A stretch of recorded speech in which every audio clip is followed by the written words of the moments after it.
Never trust a woman that you're dating who puts a lot of effort and emphasis into her social media. Let me explain. Any form of self-promotion, any form of attention-seeking behavior, any form of trying to look seductive for photography, here's what that actually leads to. What that leads to is a woman who is trying to maximize hypergamy. Even if she is dating you, in the back of her mind at all times, she's sitting there wondering, what if a new guy comes along on her profile? What if a new guy comes along and direct messages her? What if a new guy comes along who is better than you? The funny thing about this is all men know this deep down inside of their intuition, but they choose to ignore it. You've been conditioned to ignore it. I am here to tell you to trust your gut. To trust your gut and your intuition as a man. And you know when you see this sort of behavior that it is a recipe for disaster, especially with a woman that you're wanting to invest emotionally into. Because of that, you need to save yourself the headache, you need to save yourself the heartbreak, and you need to save yourself the hardship, and you need to find women who align with your values and where you're trying to go in life as a man. If you're wondering why that silver fox you're interested in keeps his distance, dates younger women, or seems emotionally unavailable, today I'm breaking down the 7 brutal reasons older men have lost faith in modern relationships. And more importantly, the 7 ways this trust can actually be rebuilt. As you watch this video, kindly like, comment, and subscribe. First, let me be clear about something.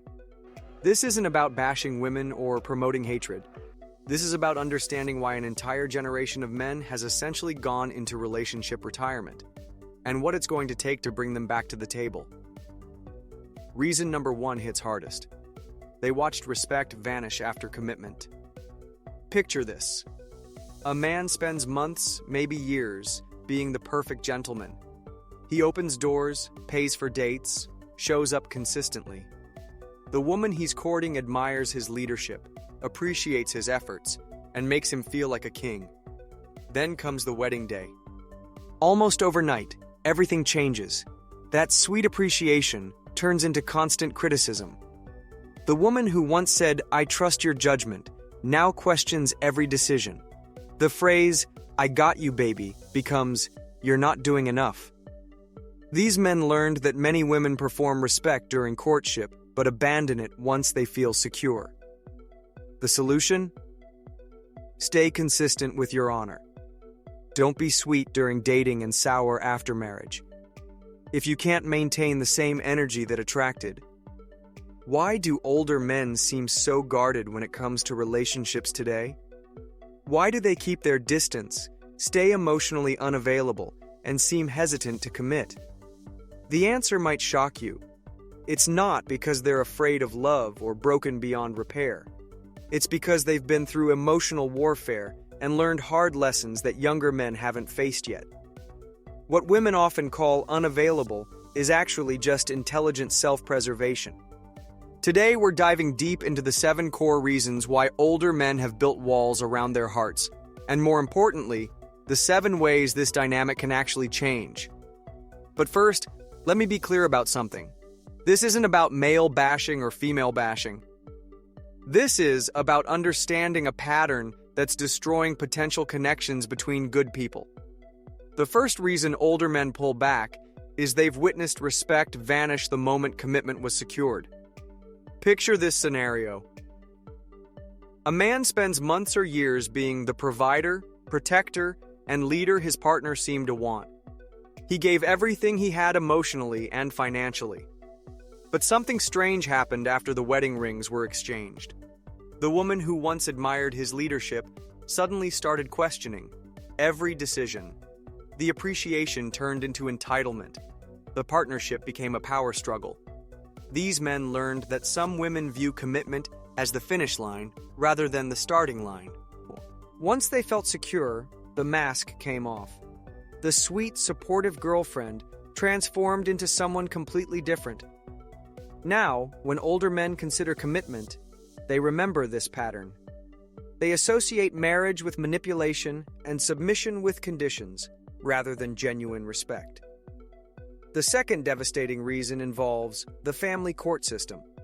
Statistics show that a significant percentage of older men have either been through divorce proceedings, where they lost custody of their children, been financially devastated by support payments, or faced false accusations from women they once trusted completely. The system that was designed to protect families often becomes a weapon used against fathers. These men didn't just lose relationships. They lost access to their children, their reputation, their financial stability, and sometimes everything they'd worked decades to build. The most painful part? Many never received an apology. Instead, they heard justifications about survival and doing what was necessary. This creates a deep fear of vulnerability because the consequences of choosing the wrong partner can literally destroy everything they've built over a lifetime. The third reason centers on loyalty becoming optional in modern relationships. Older men grew up during an era when loyalty meant standing by your partner through thick and thin. Now they observe women who seem more loyal to their friend groups, social media followers, or career ambitions than to the men providing for them.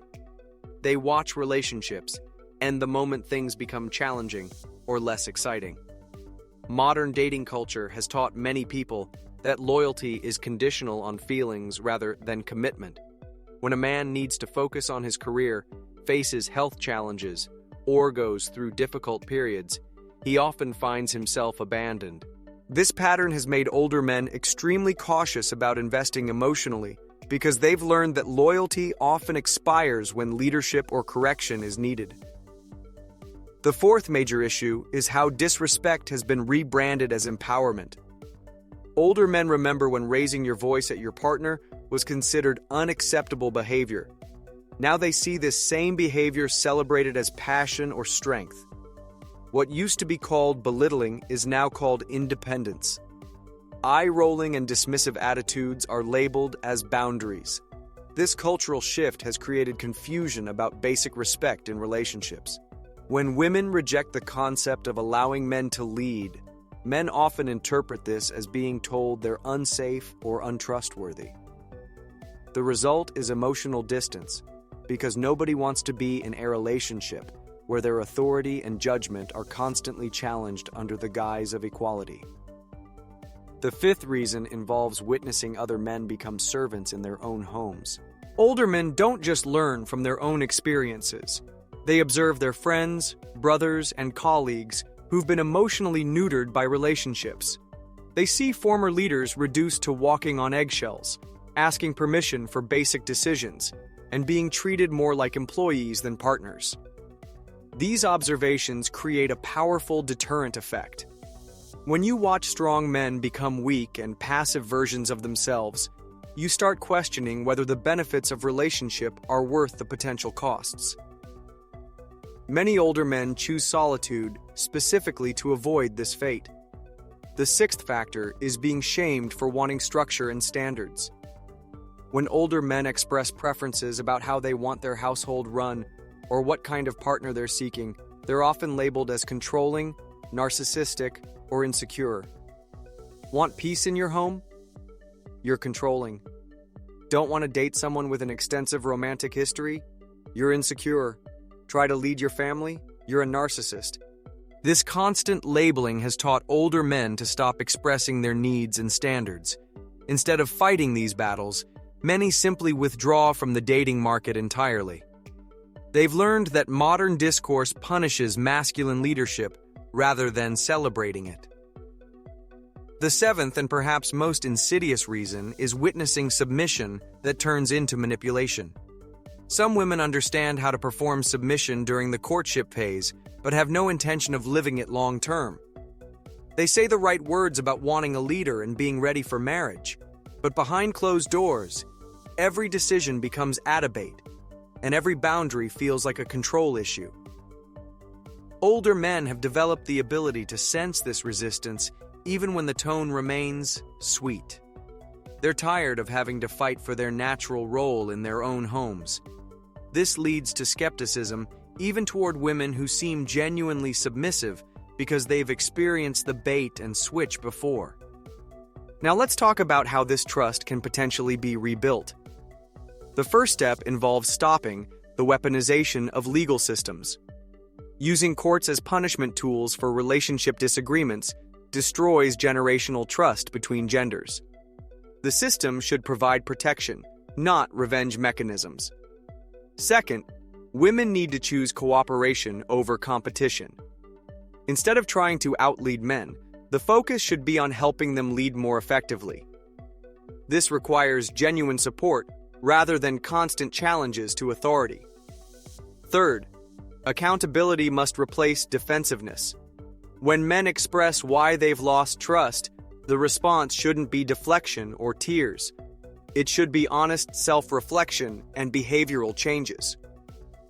Fourth, privacy needs to return to relationships. Not every disagreement requires public discussion or friend group consultation. Discretion shows respect and builds trust. Fifth, women should focus on being sources of peace rather than additional problems. If a man left his previous situation due to drama and chaos, bringing that same energy into his life won't rebuild trust.